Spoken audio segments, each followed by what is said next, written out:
নমস্কার, আপনারা দেখছেন জেলার 1 নম্বর online TV channel Birbhum RC TV. আপনাদের সঙ্গে আমি শুভাশিস। শুরু করছি আজকের সংবাদ। বিস্তারিত সংবাদে যাবার আগে দেখে নেব সংবাদ শিরোনাম। আত্মহত্যার প্ররোচনার দায়ে গ্রেপ্তার স্বামী দুবরাজপুরে। ভোটার তালিকা থেকে অবৈধ নাম বাদ দেওয়ার আবেদন দুবরাজপুরে।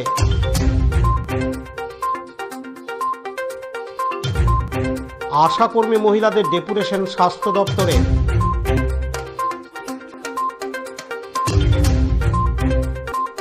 পরিত্যক্ত ব্যাগকে ঘিরে বোমা আতঙ্ক বোলপুরে।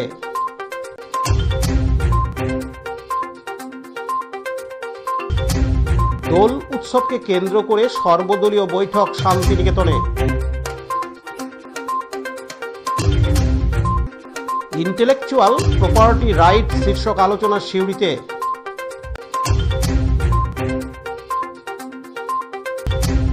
সদ্যজাত সন্তানের মাতা পরীক্ষা দিলেন হাসপাতালে বসে মুরারোয়ে।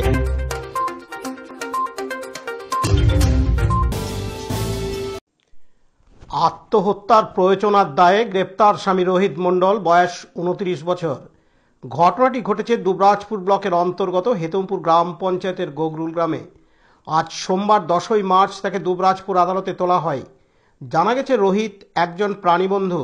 গতকাল রবিবার 9ই মার্চ দুপুরে রোহিত মণ্ডলের স্ত্রী পিঙ্কি মণ্ডল, বয়স 29 বছর, বিষ খেয়ে আত্মহত্যা করেন। প্রথমে ওই গৃহবধূকে দুবরাজপুর গ্রামীণ হাসপাতালে নিয়ে যাওয়া হয় ও পরে সিউড়ির একটি বেসরকারি হাসপাতালে নিয়ে যাওয়া হলে চিকিৎসক ওই গৃহবধূকে মৃত বলে ঘোষণা করেন। গতকাল রবিবার 9 মার্চ দুবরাজপুর থানায় মেয়ের জামাই রোহিত মণ্ডল ও মেয়ের শাশুড়ি কল্যাণী মণ্ডলের নামে অভিযোগ দায়ের করেন মৃতের বাবা লক্ষ্মীকান্ত মণ্ডল। এরপরই দুবরাজপুর থানার পুলিশ রোহিত মণ্ডলকে গ্রেপ্তার করেন। জানা গেছে 2 বছর আগে প্রেম করে বিয়ে করে রোহিত মণ্ডল ও পিঙ্কি মণ্ডল। তাদের 11 মাসের একটি পুত্র সন্তান রয়েছে। প্রায়ই রোহিত মণ্ডল তার স্ত্রী পিঙ্কি মণ্ডলের উপর অত্যাচার করত বলে অভিযোগ। এদিন মৃতা পিঙ্কি মণ্ডলের দাদু বিকাশ গড়াই জানান, বাড়ি হচ্ছে গোগরুল। লক্ষ্মী মণ্ডলের স্ত্রীর মেয়ে হচ্ছে পিঙ্কি মণ্ডল। রোহিত মণ্ডলের সঙ্গে বিয়ে হয়েছিল গত 2 বছর 2 মাস আগে, মোটামুটি আনুমানিক 2-4 দিন ইধা উধা হতে পারে। তো মানসিক টর্চার প্রায় দিন করা হয় ওকে। সে জানাই বাড়িতে কিছু টাকা পয়সার জন্যও রিমান্ড করে, আরও বাড়তি এই লাগবে এই লাগবে এই লাগবে, হয়তো টর্চার করেই যায়। আর মোটামুটি মাঝে একবার বলাও হয়েছে অনেক কিছু, তবু তারা মানেন না। এইভাবে টর্চার করতে করতে বাচ্চা একটা হয়েছে। বাচ্চার বয়স হলো বর্তমানে 11 মাস সামথিং। তো আগামী 3-4 দিন থেকে এমনি টর্চার করে, কেউ কিন্তু কিছু জানতে পারে না। আগামী কালকে সকাল 7টার মধ্যে ওরা মেয়েকে নিয়ে, পিঙ্কি মণ্ডলকে নিয়ে গাড়িতে তুলতে যাচ্ছিল। তখন ওখানে ওর যে পিঙ্কি মণ্ডলের যে মা, তার দিদি হচ্ছে বড় মা দেখে ফেলে যে মেয়েটাকে কোথায় নিয়ে যাচ্ছে আমাদের। সে বলছে না বিষ খেয়েছে, নিয়ে যাচ্ছি। কাউকে কিন্তু জানায়নি বিষ খেয়েছে, কে কীভাবে খাইয়েছে। মারধর তো সকালেও করেছে, শব্দ উঠেছে, পাড়ার লোক জানে। তারা 2 জন সাক্ষীও দিয়েছে এখানে এফআইআরে।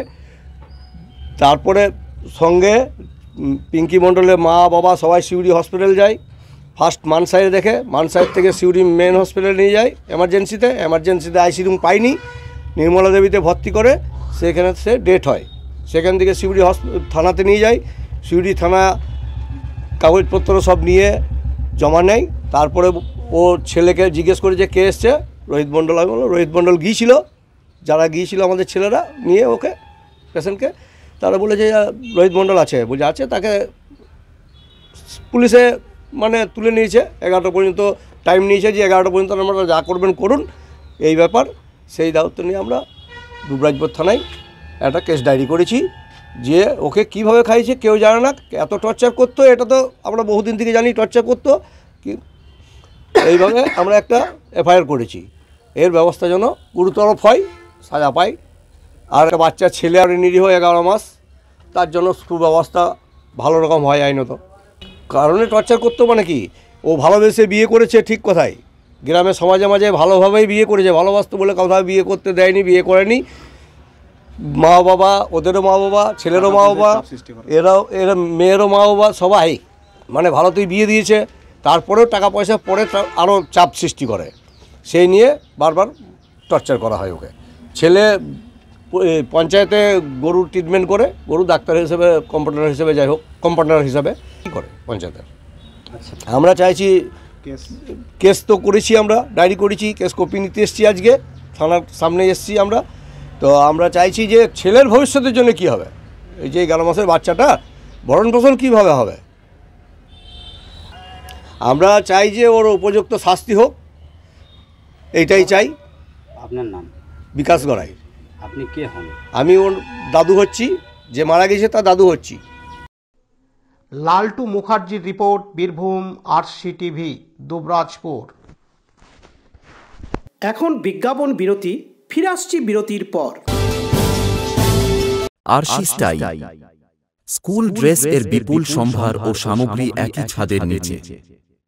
এখানে যে কোনো স্কুল, কলেজ, বেসরকারি শিক্ষা প্রতিষ্ঠান, সিকিউরিটি গার্ড, কেটারিং এর ইউনিফর্মও তৈরি করা হয়। এখানে প্যান্ট, শার্ট, স্কার্ট, জুতো, মোজা, সোয়েটার, ব্লেজার, টুপি, বেল্ট, টাই, জলের বোতল, টিফিন বক্স ও অন্যান্য ইউনিফর্ম সেলাই ও সাপ্লাই করা হয়।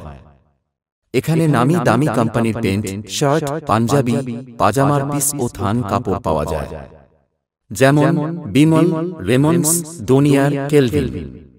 এখানে গিফট আইটেম, আধুনিক ডিজাইনের কার্পেট, ডাইনিং কভার, পাপোশ, পর্দা ইত্যাদি পাওয়া যায়। বিশেষ প্রস্তাব, প্যান্ট, শার্ট, ব্লাউজ, চুড়িদার, সেলাই ও ফলস পার করা হয়। যোগাযোগ করুন 9883752306। ঠিকানা দুবরাজপুর, ফ্যাশন এক্সপ্রেসের পাশে। ফিরে এলাম বিরতির পর। বীরভূম সাংগঠনিক জেলা ভারতীয় জনতা সংখ্যালঘু মোর্চার পক্ষ থেকে আজ সোমবার 10ই মার্চ দুবরাজপুর ব্লকের বিডিওকে, যাদের ভোটার তালিকায় একই ব্যক্তির নাম অন্য পার্টে আছে বা ভিন রাজ্যে আছে, এরকম দুবরাজপুর ব্লকের লক্ষ্মীনারায়ণপুর গ্রাম পঞ্চায়েতের ঘাট গোপালপুর গ্রামের 17টি ব্যক্তির একটি নামের লিস্ট তৈরি করে তাদের যে কোনো এক জায়গায় ভোটার তালিকায় নাম রাখার আবেদনপত্র জমা দেন বীরভূম সাংগঠনিক জেলা ভারতীয় জনতা সংখ্যালঘু মোর্চার সভাপতি মোতাহার খান। সঙ্গে ছিলেন দুবরাজপুর ব্লকের বিজেপির মণ্ডল সভাপতি শম্ভুনাথ ব্যানার্জি সহ অন্যান্য বিজেপি কর্মী সমর্থকরা। এদিন জেলা বিজেপির সংখ্যালঘু মোর্চার সভাপতি মোতাহার খান জানান, আমরা বিডিও সাহেবকে বললাম যে এই ভোটার তালিকা আপনাদেরকে আমি 2024-এও দিয়েছিলাম, তার আগেও দিয়েছিলাম, কোনোটাই আপনি প্রশাসনিকভাবে ব্যবস্থা নেননি। এবারে যদি না নেন তাহলে আমরা বৃহত্তর আন্দোলন নামতে বাধ্য হব। যদি আপনি, উনি বলছেন যে আমাদেরকে ঘুরে ঘুরে কালেক্ট করতে হবে কোন বিধানসভা কত এপিক নাম্বার ফেপিক নাম্বার, ওরা কিছু করবে না, আমরা করে দেবো, তারপরে ওনারা বসে বসে বাদ দেবেন। আমরা বলতে চাই, আমরা অভিযোগ করলাম, ভিডিও খুঁজে নেই কোথায় কি আছে। আমরা এপিক দুটো এপিক সহ আমরা প্রমাণ পর্যন্ত দিয়ে দিয়েছি। প্রশাসনের ভূমিকা না করলে আমাদের ভূমিকার মতো আমরা চলব। আমাদের দলের নিজস্ব একটা স্ট্যান্ড আছে, সেই ভূমিকা আছে, সেই ভূমিকার মতো আমরাও চলবো। কি পদক্ষেপ নেবেন? পদক্ষেপ নেব, আমরা যদি এই বাদ না যাই ভুতুড়ে ভোটার, তাহলে আমরা কিন্তু বৃহত্তর আন্দোলনে আমরা এই ব্লক স্তব্ধ করব। কতজনের নাম বিডিও সাহেবকে তুলে দিলেন? আমরা 17 জনের নাম এখন বর্তমান তুলে দিলাম। তারপরে মৃত ভোটার 50-এর উপর আছে, সেইগুলো একবারে দেখবেন, যেগুলো অধ্যুষিত মুসলিম এলাকা সেইগুলোতে ভুতুড়ে ভোটার বেশি ভরে রেখেছে ওরা, যেহেতু ওইখানে বিজেপির এজেন্ট, মুসলিম গ্রামে সন্ত্রাসের ভয় কেউ হতে চায় না, সেই জন্য ওনারা ভুতুড়ে ভোটারগুলো ওইখানেই কারসাজি করে রেখে দিয়েছে যে আমরা ডবল ভোট দেবো সব জায়গায়। আপনারা কি লিখিত আবেদন করেছেন? মৃত ভোটারও ভোট দেবো আমরা। আপনারা কি লিখিত আবেদন? আমরা লিখিত আকারেও জানিয়েছি, মৃতর নামে উল্লেখ আছে, আমরা ভুতুড়ে ভোটারও উল্লেখ আছে। আপনার নামটা? আমার নাম মোতাহার খান, বীরভূম জেলা সংখ্যালঘু মোর্চার সভাপতি বিজেপি। অন্যদিকে দুবরাজপুর ব্লকের বিজেপির মণ্ডল সভাপতি শম্ভুনাথ ব্যানার্জি বলেন, বিডিও সাহেব বলছেন যে আপনারা যে নাম দিয়েছেন সেই নামগুলোর আমাদেরকে নাকি খুঁজে দিতে হবে কোন বিধানসভার কোন বুথের। আমরা বললাম আমরা আপনাদেরকে তথ্য সব দিয়ে দিয়েছি, ভোটার লিস্ট বিভিন্ন জায়গার দিয়েছি, কোন বুথে কার আছে না আছে আপনারা খুঁজে আপনারা বাদ দেওয়ার ব্যবস্থা করুন। যদি আপনারা এতে ব্যবস্থা না করেন তাহলে আমরা বৃহত্তর আন্দোলনে যাব, দরকার হলে ব্লক অফিস অচল করে দেবো। দেখুন, তৃণমূল যে ভুয়ো ভোটার খুঁজছে, এটা একটা লোকহাসানি ব্যাপার। যারা নিজেরা ভিতরে ভোটার ভরে রেখেছে তারা কি কখনো খুঁজে পাবে? তাই আমরা জানতাম তারা খুঁজে পাবে না, তাই অপেক্ষা করছিলাম তারা কি রিপোর্ট দেয়। তাই রিপোর্ট দেওয়ার পর সামান্য একটা বুথেই আমরা দিলাম 17টা ভুতুরে ভোটার এবং অসংখ্য মৃত ভোটার ওই একটা বুথেই। এরপরে তো আমরা আরও দেবো, বিভিন্ন বুথের ধরে ধরে আমরা নামগুলো দেবো এবং মৃত ভোটার। পশ্চিমবঙ্গের বিভিন্ন বুথে যদি দেখা যায় প্রায় 40 লক্ষের উপর ভুতুরে ভোটার আছে, যে ভোটটাতেই আমরা পশ্চিমবঙ্গে হেরে যাই। এই ভুতুরে ভোট আমরা হাঁটাতে পারলেই অবশ্যই নির্বাচনে জয়ী হব। দলীয়ভাবে আমরা ধরুন, আমরা তার অস্ত্র ধরতে পারবো না, আমরা কলম ধরবো এবং আমাদের কাজ হচ্ছে কলম ধরা, আন্দোলন করা। আন্দোলনের মাধ্যমে আমরা সঠিক করার চেষ্টা করব। আপনার নামটা? আমার নাম সোমনাথ ব্যানার্জি, দুবরাজপুর 4 নম্বর মণ্ডলের সভাপতি। পাশাপাশি দুবরাজপুরের বিডিও রাজা আদক জানান, আজকে ওনারা এসেছিলেন, দিয়ে গেলেন একটা সাবমিশন করে গেলেন, যেখানে কয়েকজনের নাম রয়েছে। ওনাদের বক্তব্য অনুযায়ী আমাদের শিউরি বিধানসভাতেও নাম আছে, আবার ঝাড়খণ্ডে কোনো একটি বিধানসভাতেও নাম আছে। অভিযোগটা নিলাম, আমরা ওনাদেরকে বলেছি যে এপিক নাম্বারগুলো দিতে, তাহলে আমরা সার্চ করে দেখব সত্যিকার ওনাদের 2 জায়গায় নাম রয়েছে কিনা, এবং সংশ্লিষ্ট বিএলওর সাথেও আমরা যোগাযোগ করছি যাতে করে বাসস্থান নিয়ে যেন কোনো আমরা সম্পূর্ণ তথ্যটা পেতে পারি।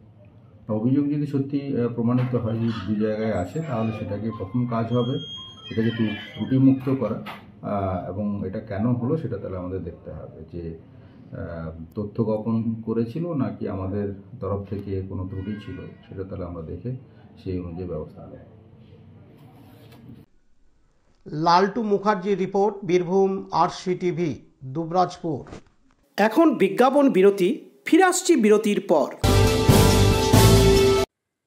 দুবরাজপুর শ্রী শ্রী রামকৃষ্ণ আশ্রম পরিচালিত অভেদানন্দ সেবামঙ্গল হাসপাতাল বীরভূম জেলার বুকে একটি অন্যতম সেরা চক্ষু হাসপাতাল। এখানে প্রত্যেক দিন স্বল্প মূল্যে অত্যাধুনিক যন্ত্রপাতির সাহায্যে অভিজ্ঞ চক্ষু বিশেষজ্ঞের দ্বারা চক্ষু পরীক্ষা ও চক্ষু ছানি অপারেশন, ফেকো মাইক্রো সার্জারি করা হয়। এছাড়াও এই হাসপাতালে অতি স্বল্প মূল্যে যাবতীয় পরীক্ষা নিরীক্ষা, যেমন রক্তের সমস্ত রকম পরীক্ষা, ECG, USG, থাইরয়েড পরীক্ষা করা হয়। এখানে অতি স্বল্প মূল্যে চশমাও তৈরি করা হয়। এছাড়াও এখানে প্রত্যেক দিন বিনামূল্যে অন্যান্য রোগেরও চিকিৎসা করা হয়। আমাদের আদর্শ শিব জ্ঞানে জীব সেবা। যোগাযোগের নম্বর 9382571046 অথবা 9564554959 অথবা 7407405155। ঠিকানা অভেদানন্দ সেবামঙ্গল হাসপাতাল, ওয়ার্ড নম্বর 4, দুবরাজপুর, বীরভূম। ফিরে এলাম বিরতির পর। বীরভূম জেলার আশাকর্মীর মহিলারা সিউড়িতে বীরভূম জেলা স্বাস্থ্য দপ্তরের অফিসের সামনে বিক্ষোভ কর্মসূচি পালন করলেন আজ সোমবার 10ই মার্চ। রাজ্যের বিভিন্ন প্রান্তে স্বাস্থ্য দপ্তরে বিক্ষোভ কর্মসূচির পাশাপাশি আমাদের বীরভূম জেলাতেও পালন করা হলো এই বিক্ষোভ কর্মসূচি।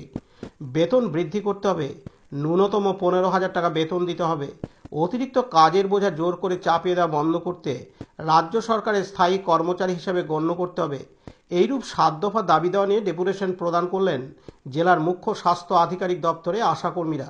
এদিন বীরভূম জেলার মহিলা আশাকর্মীর সভাপতি নমিতা দাস জানান, আমরা AIUTUCর নেতৃত্বে পশ্চিমবঙ্গ আশাকর্মী ইউনিয়নের পক্ষ থেকে আমরা সারা জেলায়, সমস্ত জেলায় এই রাজ্যের আমরা ডেপুটেশন দিয়েছি।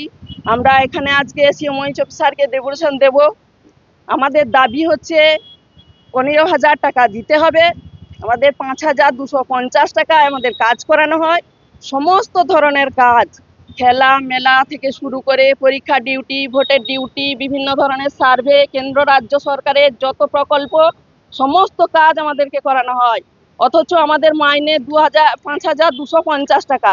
বাজার দর অনুপাতে এই টাকায় আজকে কিছুই হয় না।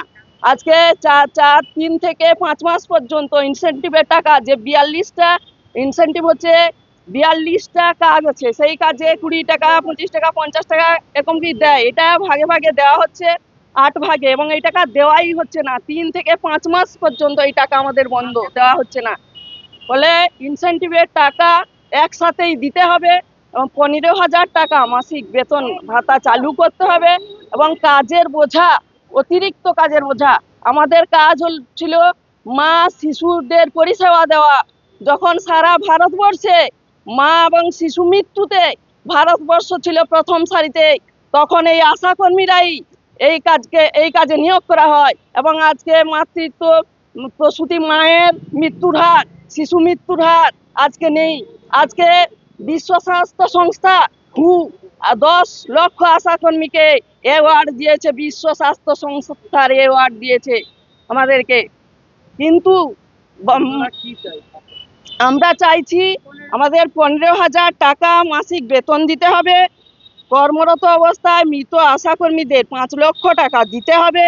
ইনসেন্টিভ ভাগে ভাগে বন্ধ করে বকেয়া সহ ফরম্যাটে সমস্ত টাকা মাসের প্রথম সপ্তাহে একসাথে দিতে হবে।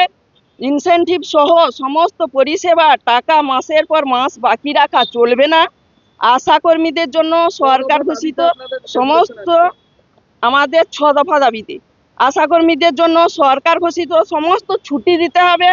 আশাকর্মীদের সরকারি স্বাস্থ্যকর্মীর স্বীকৃতি দিতে হবে। আমাদের সরকার স্বাস্থ্যকর্মীর ন্যায় সমস্ত কাজ করানো হয়, অথচ স্বাস্থ্যকর্মীর স্বীকৃতি নেই। কাজের বোঝা বাড়ছে, আশাকর্মীরা প্রায় বেশিরভাগ অসুস্থ হয়ে যাচ্ছে, অনেকে মারা যাচ্ছে, মারা যাওয়ার পরই কিছু পাচ্ছে না। এই টাকার উপর বহুজনের সংসার চলে।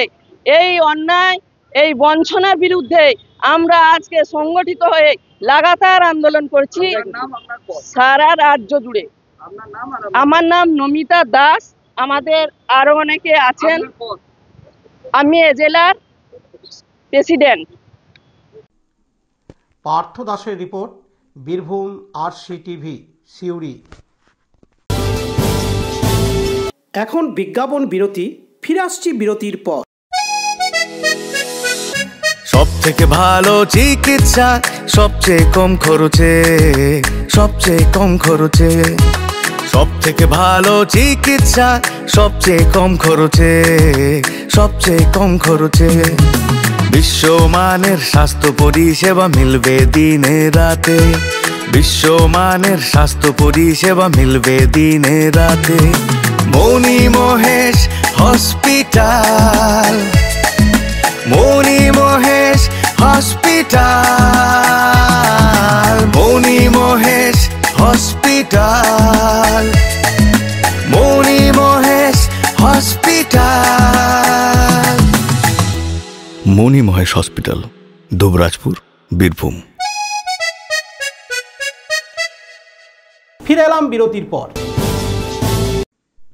বোলপুর নিচু বান্দগড়া এলাকায় বোলপুর পৌরসভার 16 নম্বর ওয়ার্ডের অন্তর্গত সবুজপল্লীতে পরিত্যক্ত একটি ব্যাগকে ঘিরে বোমা আতঙ্কের সৃষ্টি হয় আজ সোমবার 10 মার্চ। স্থানীয় সূত্রে জানা যায় যে ওখানে একটি ছেলে ব্যাগ রেখে পালিয়ে যায়। স্থানীয় মানুষদের সন্দেহ হয় যে ব্যাগটি কী কারণে ফেলে চলে গেল। সঙ্গে সঙ্গে এলাকায় চাঞ্চল্য ছড়িয়ে পড়ে। স্থানীয় মানুষেরা বোলপুর থানায় খবর দেয়। খবর পেয়ে আসে বোলপুর থানার পুলিশ।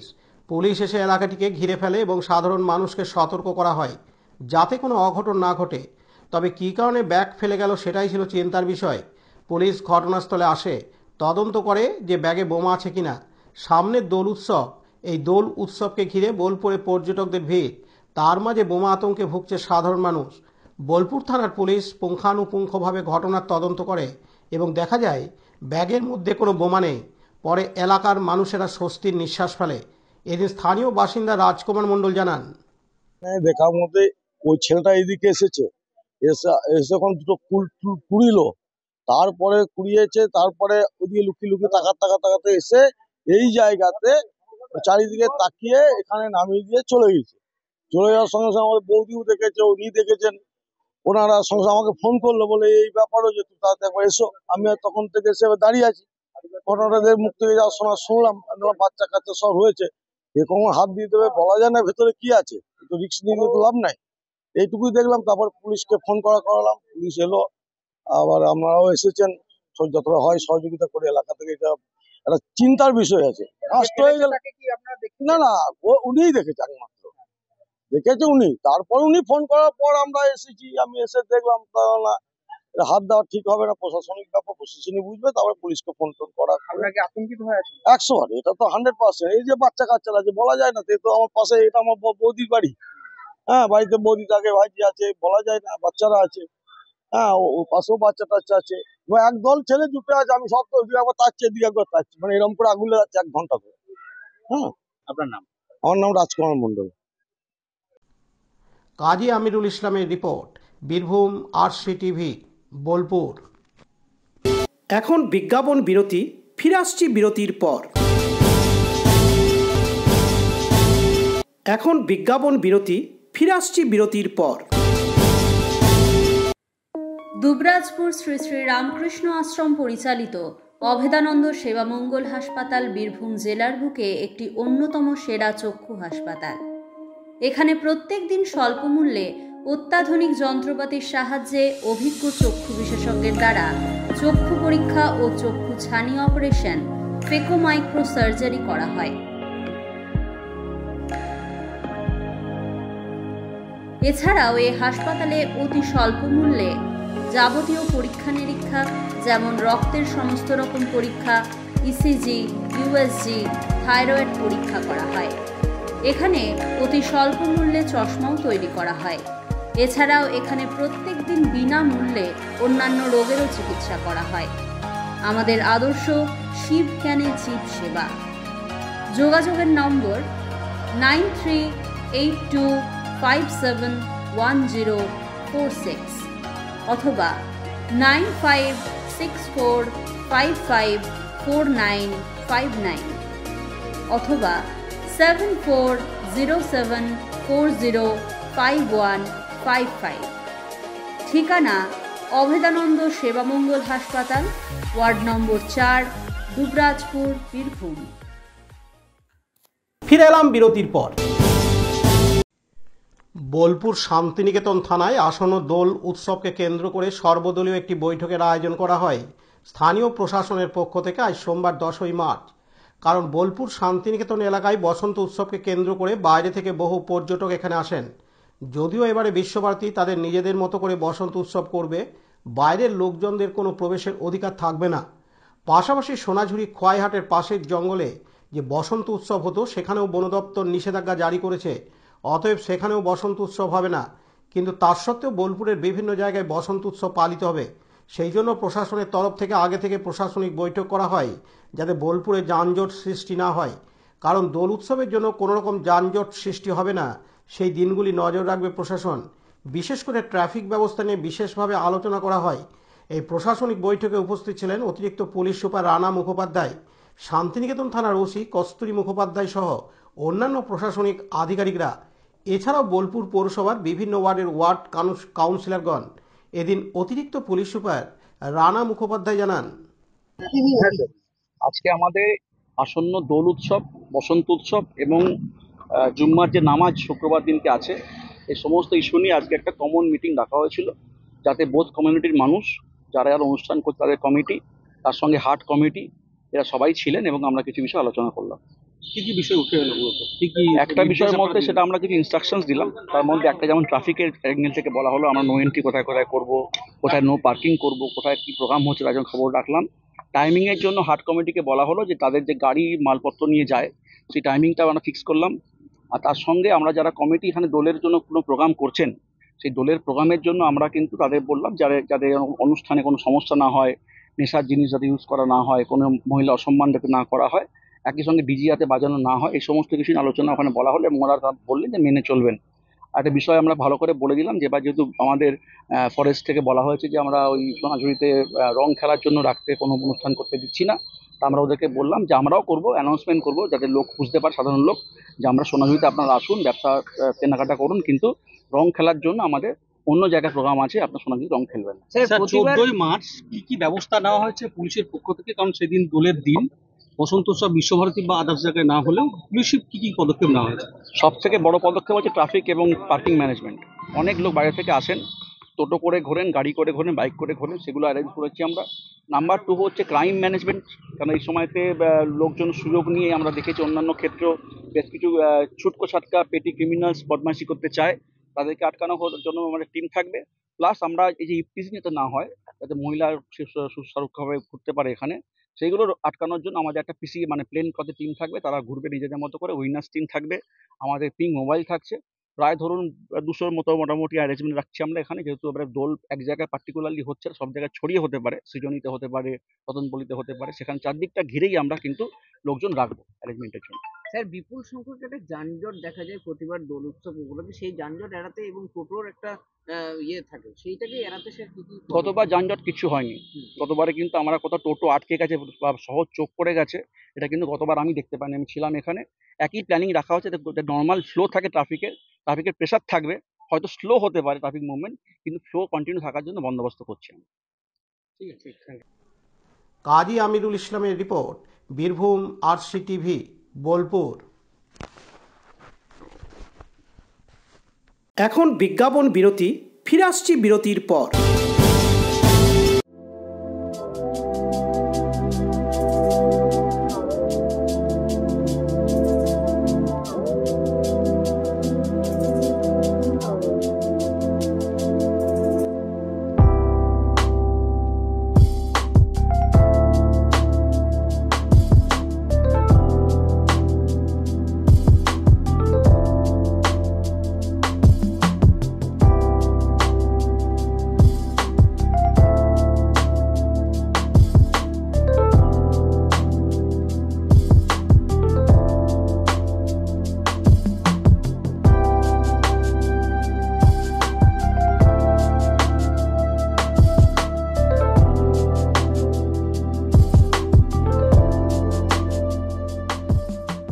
ফিরে এলাম বিরতির পর। নিজস্ব বুদ্ধিমত্তাকে কাজে লাগিয়ে শিক্ষিত বেকার যুবক যুবতীদের স্বনির্ভর করে তোলার লক্ষ্যে আজ সোমবার 10ই মার্চ বীরভূমের সদর সিউড়ি সত্যপ্রিয় সভাকক্ষে এক বিশেষ সেমিনারের আয়োজন করা হয়। ভারত সরকারের ক্ষুদ্র, অতি ক্ষুদ্র এবং মাঝারি শিল্পোদ্যোগ দপ্তর আয়োজিত ইন্টেলেকচুয়াল প্রপার্টি রাইট শীর্ষক এই সেমিনারে নতুন উদ্যোগ স্থাপনের জন্য বিভিন্ন সরকারি সুযোগ সুবিধা ও আইনগত দিক সম্পর্কে তুলে ধরা হয়। এদিন বিষয়ভিত্তিক বিস্তারিত আলোচনা করেন কেন্দ্র ও রাজ্য সরকারের বিভিন্ন আধিকারিকরা। সিউড়ি নবদিশা ওয়েলফেয়ার সোসাইটি নামে একটি স্বেচ্ছাসেবী সংস্থার ব্যবস্থাপনায় এই সেমিনারে 70 জন উদ্যোগীরা অংশগ্রহণ করেন। উপস্থিত ছিলেন সংশ্লিষ্ট দপ্তরের অ্যাসিস্ট্যান্ট ডিরেক্টর ঋত্বিক বিশ্বাস, রাজশ্রী মাঝি, বীরভূম জেলা শিল্পকেন্দ্রের জেনারেল ম্যানেজার সৌমেন দত্ত প্রমুখ। প্রজেক্টরের মাধ্যমে পেটেন্ট, ট্রেডমার্ক, ডিজাইন, কপিরাইট সম্পর্কে বিস্তারিত আলোচনা করেন খাদি গ্রামোদ্যোগ দপ্তরের জেলা আধিকারিক গোপাল কৃষ্ণ বসু এবং ইন্টালেকচুয়াল প্রপার্টি অ্যাটর্নি শান্তনু গুছাই। এদিন সংশ্লিষ্ট দপ্তরের অ্যাসিস্ট্যান্ট ডিরেক্টর ঋত্বিক বিশ্বাস জানান, জমি জায়গা রয়েছে, এগুলো ট্যানজিবল প্রপার্টি, মানে এগুলো আমরা দেখতে পাই। এই জিনিসগুলো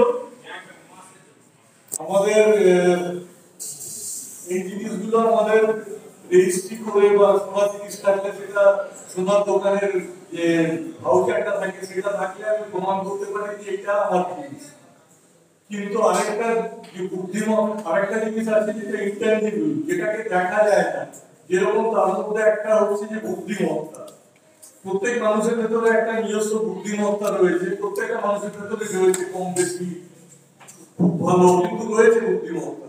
সেই বুদ্ধিমত্তাটা কিভাবে রক্ষা করা যায়, সেটা যাতে অন্য কেউ আমার থেকে নিয়ে না নিতে পারে বা চুরি হয়ে না দিতে পারে, তার জন্য একটা কতগুলো নিয়ম রয়েছে, আইন রয়েছে।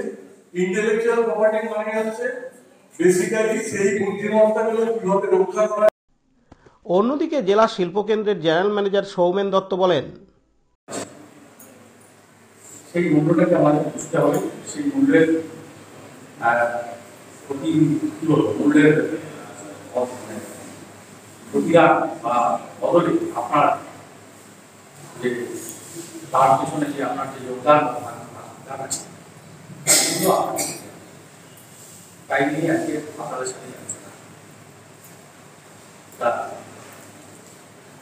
এই পেটেন্ট বা বৌদ্ধিক সম্পদের যে রেজিস্ট্রেশন যেটা নিয়ে এতক্ষণ শুনলেন তার প্রধানত তিনটে ভাগের কথা আলোচনা এসেছে। একটা হচ্ছে একদম নতুন কিছু আবিষ্কার, ধরুন স্টেথোস্কোপ আবিষ্কার হয়েছে, ডাক্তাররা স্টেথোস্কোপ নিয়ে। পাশাপাশি বিশিষ্ট আইনজীবী শান্তনু গুছাইত জানান, তার আগে একটু ছোট্ট করে জানিয়ে রাখেন যে এই বোর্ড ভ্যালিড ইন্টেলেকচুয়াল প্রপার্টি, তো এটা অ্যাকচুয়ালি ইংলিশ টার্ম, ঠিক আছে। তো ইন্টেলেকচুয়াল প্রপার্টি মানে হচ্ছে বৌদ্ধিক সম্পদ, মানে যেখানে বুদ্ধি আছে, এমন কি সম্পদ যেখানে বুদ্ধি আছে, সেইটা আমরা কি করে রক্ষা করবো। তো আমাদের ফরেস্ট অ্যাসোসিয়েশন সব ডিটেলসে বলবো। এর মধ্যে অনেক কিছুই আছে, যেমন trademark, copyright, patent, design, geographic indication, যেটা অনেকেই নিয়ে ডিসকাস করেছেন।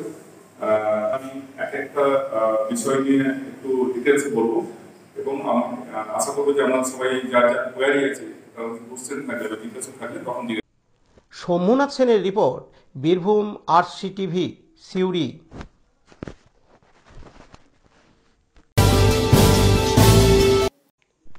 আজ সোমবার 10ই মার্চ বীরভূম জেলার মুরারই 1 নম্বর ব্লকের মোহরাপুর গ্রাম পঞ্চায়েতের মোহরাপুর উচ্চ বিদ্যালয়ের ছাত্রী পীরবানু বেগম উচ্চ মাধ্যমিক পরীক্ষা দিল হাসপাতালে বসে।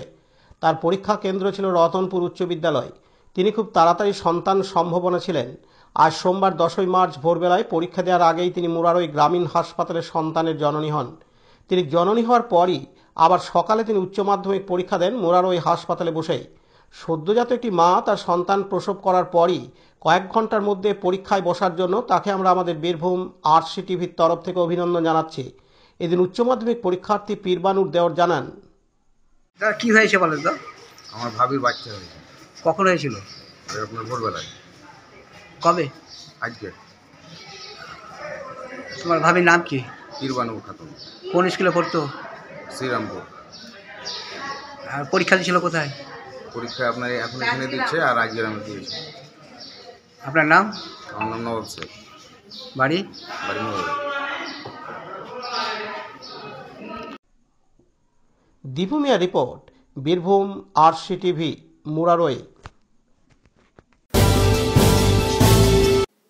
আজকের সংবাদ এই পর্যন্ত। পরবর্তী সংবাদের জন্য চোখ রাখুন বীরভূম RCTVর পর্দায়। নমস্কার।